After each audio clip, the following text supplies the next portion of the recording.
सुभाष कुशवाहा साहब को और आप सभी साथियों को आपका परिचय मैंने भी सुना। ज़्यादातर लोग आप में वो लोग हैं जो लंबे समय तक सामाजिक राजनीतिक जीवन में आप सक्रिय रहे हैं, किसी दल या किसी विकल्प किसी प्लेटफॉर्म से जुड़े हुए रहे हैं। लेकिन दल स्वराज में आने वाले ज़्यादातर लोग किसी न किसी दल से ही आए हैं, किसी अलग विचारधारा पार्टी से आए हैं। वो इसलिए आ रहे हैं कि उनका एक भरोसा, एक विश्वास धीरे धीरे ही सही इस दल की नीतियों पर, कार्यक्रमों पर जो हम लोग प्रयास कर रहे हैं इस पर बन रहा है।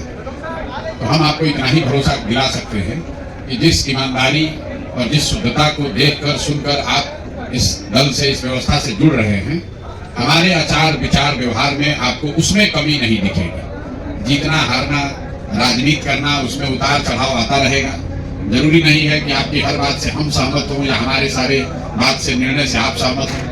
लेकिन एक बात की सहमति, एक बात का आश्वासन जरूर है कि जिस ईमानदारी की बात हम लोगों ने की है, जिस शुद्धता की बात की है, उसमें कार्यकर्ताओं के साथ, साथियों के साथ, दल के नेताओं के साथ, दल को बनाने वालों के साथ, दल को अपने कंधे पर आगे बढ़ाने वालों के साथ किसी प्रकार का कोई धोखा नहीं होगा। सुभाष जी से जब मेरी पहली मुलाकात हुई थी तब से लेकर हम लोगों ने कोई व्यक्तिगत बात कभी तक, मैं इनके मुंह पर ही कह रहा हूँ, इनका सम्मान इसलिए भी है, इन्होंने कोई व्यक्तिगत बात नहीं कही कि हमको दल में क्या मिलेगा, हमको कौन सी जगह मिलेगी। इनका एक ही रहा है मुद्दा कि जिस मुद्दे को लेकर हम और हमारे साथी संघर्ष कर रहे हैं, क्या दल स्वराज उसको अपना ताकत लगाकर और बड़ा करेगा। तो 2 बैठकों में ये बात मुझे भी समझ में आई है और सुभाष जी को भी समझ में आई है कि 1 और 1 मिलकर 11 हो सकता है।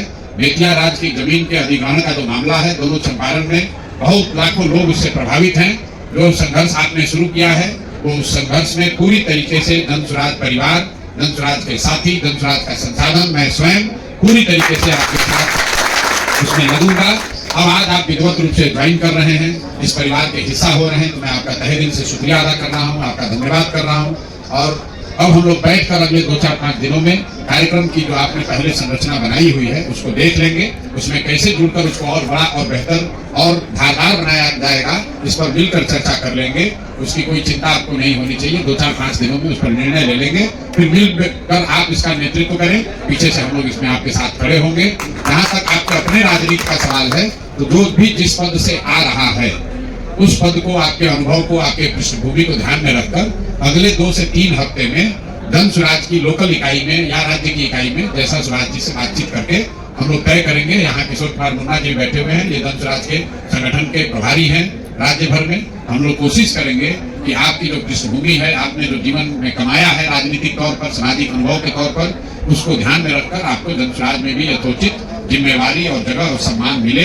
इस बात की चिंता करने की जरूरत आपको नहीं है, ये अगले 2 हफ्ते में कर दिया जाएगा। अगर मान लीजिए कुछ देरी भी 1-2 दिन हो तो कोई घबराने की बात नहीं है। कुशवाहा साहब हैं, डॉक्टर साहब हैं, किशोर कुमार मुन्ना भी बैठे हुए हैं। कभी कभी बहुत बड़ी व्यवस्था को चलाने में 2-4 दिन आगे पीछे हो सकता है, लेकिन मुझे लगता है कि होली से पहले ये हो जाएगा। आज आप सब लोग जुड़ रहे हैं, इस भरोसे और विश्वास से जुड़ रहे हैं कि मिलकर हम लोग कुछ बेहतर कर सकते हैं। तो मैं आप सबका एक बार तहे दिल से शुक्रिया अदा कर रहा हूँ और इस विश्वास के साथ कि आगे हम लोग मिलकर कुछ अच्छा करेंगे, बिहार के लिए अच्छा करेंगे, अपने बच्चों के लिए अच्छा करेंगे, आने वाली पीढ़ी के लिए करेंगे। आप सबका एक बार फिर से तहे दिल से शुक्रिया, धन्यवाद, बहुत बहुत।